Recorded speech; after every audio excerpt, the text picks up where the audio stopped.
totoo lang talagang nakakapangilabot, lalo na. Ang Hindi ko na dami. nakita, akala ko wala na yung legman ko, yung first legman ko sa pelikula, si Danny Labo, yung tao ni Direk Carlo Jacob Paras. Talagang wow, love ko, buhay ka mamala. Diba? Tapos marami mga stuntman. Oo, yung mga dati ngayon na lang sila nakita, Sen. Ngayon lang, pagbaba ko, nung lumapit sa akin. Sen, pwede pakikwento po paano nag-umpisa yung konsepto na makabuo ng Bigay ng ganito? service. Itong bagong Pilipinas Servisyo Caravan kasi umikot to ng buong Pilipinas para mamahagi ng tulong sa ating mga kababayan.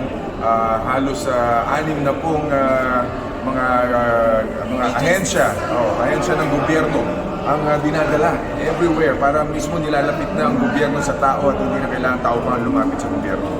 Maging sa mga tole, lahat yan. Misming LTOP, mga passports, lahat yan. NBI clearance, police clearance, Para madali. PhilHealth, so lahat yan. So kaya ito napakalaking bagay. Itong programang ito hanggang bukas dito, 7,500 ang bibigyan nila ng tulong ngayon. Tapos bukas, another 7,500 ulit. So 15,000 total ang mabibigyan na tulong sa ating mga kababayan. Kaya itong mga kasamahan natin sa industriya. Kaya tuntua ako, sarap ng pakiramdam. Kaya nung si Speaker nga nabanggit sa akin, babanggitin sa kanya. Sabi ko, Speaker, sana matulungan din natin taga-industriya. No? Ang pelikula, ano. Alam mo, sabi niya sa akin, inaayos na namin yan. Oo, natutuwa ako. Talagang ganun sila na pinoprograma nila lahat. Dahil bawat sektor. Kaya I'm so happy at sabi nga, di ba katakot-takot ng pambabasyo. Sa akin, totoo lang.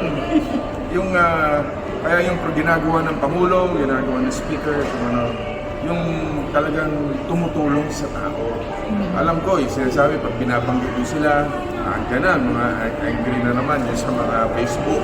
Pero, yun sa atin, basta yun sa akin, yun totoo lang. Sino ba yung nakakatulong sa tao? Wala muna tayong politika. Ibaba natin ang tulong sa mga mayang Pilipino na nangangailangan. Katulad nitong mga kapatid natin sa industriya. Nangangailangan sila. Kaya napakalaking tulong ito sa kanila. Kaya salamat Mr. President, salamat Mr. Speaker. So may program pa po yung pamahalaan para sa movie industry din. Ano pa yung mga naka-line up?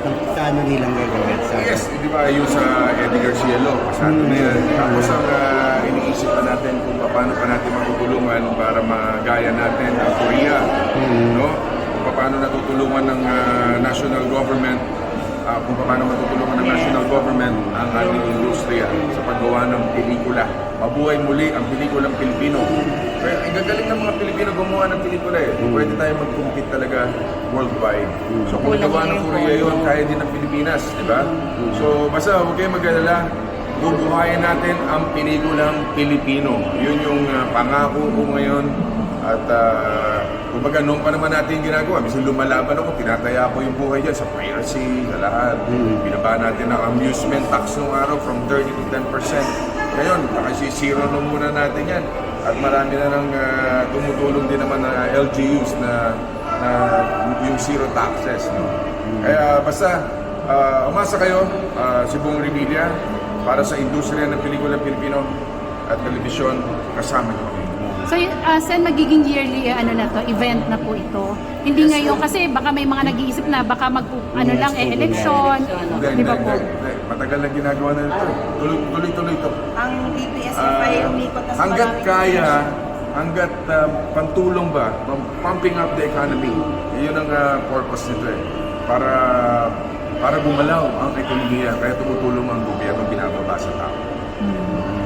Pero Sen, hingi na lang din namin kayo ng reaction kasi itong election na to, napakarami talagang celebrities ang tatakbo, nag-file ng COC. Ano pong reaction nyo lang na parang sinasabing masyadong showbiz ang politika natin ngayon? Ang titingnan natin dyan yung puso ng bawat artista. Yung talino, alam ko, lahat dyan may kakayanan. Hindi natin pwedeng maliitin. Ako, naranasan ko rin, minaliit ako nung araw, pero nakita nyo naman kung gaano karami ang mga bills na na-file ko, no, mahigit 2,000 at 300 na yung ating naipasa na nakakatulong sa ating mga kababayan. Ito sa mga kapatid natin sa industriya na pumasok ngayon, Basta importante, paghandaan nyo yan, I'm sure maraming mananalo sa inyo at meron din namang ilan na hindi papala rin. Pero pag pinalad kayo, kailangan isa puso nyo yan, yung trabaho yan. Dahil lang nakataya dito ay ang ating mga kababayan.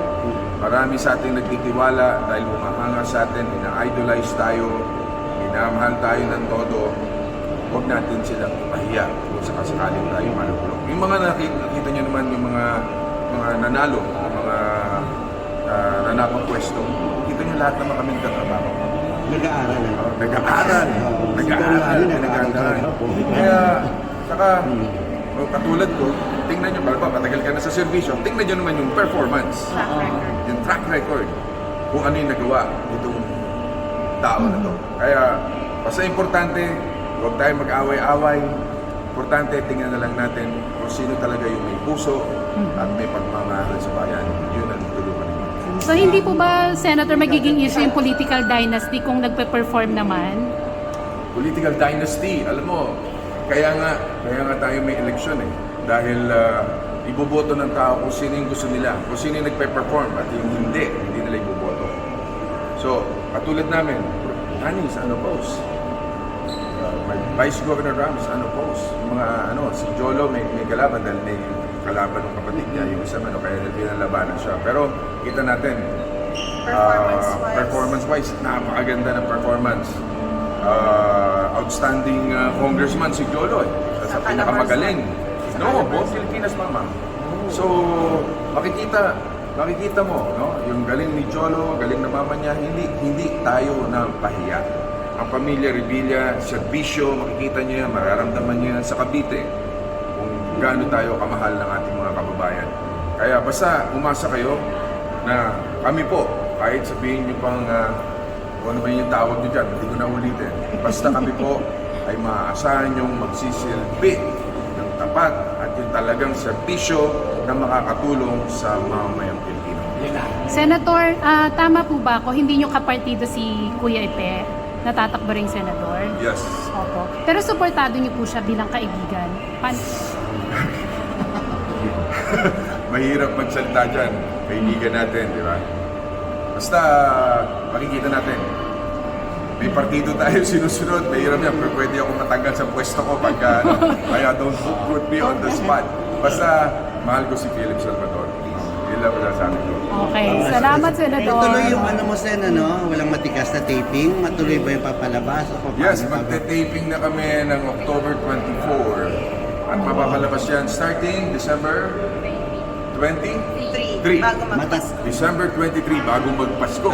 At matatapos Kaya siya maganda bago tapos mag-start na yan. Matatapos before mag-start ang 90 Campaign. days ng campaign. ng campaign mo. So February 4 o February 3, yung gano'n. May bago ba kaming abangan dun sa na kung sino idadagdag? Oo, syempre si Beauty May pa rin bagong sa- cast ba? Kung sino pa yung madadagdag. Siyempre. Oo nga. Wala po. Ano lang po ako, nasa likuran lang po ako. Senator, may panghina lang ba dahil hindi ka kagawa ng pelikula? Para sa Metro Oo, Manila.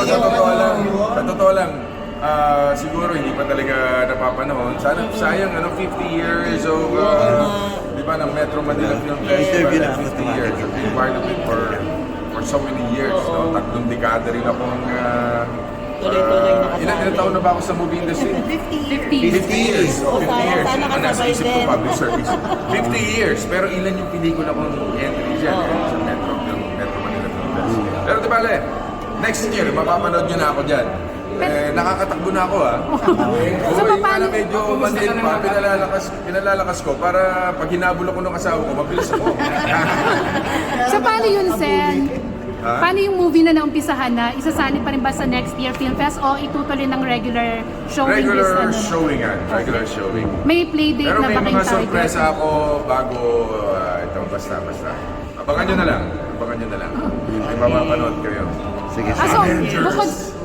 so yung ano Local yung... Avengers Yan po ba yung pagsasama-sama nyo ng mga local action stars nila? No? Iba pa rin. Iba pa rin. Makikita nyo. Basta. Surprise. So next year na yan, Senator. Surprise.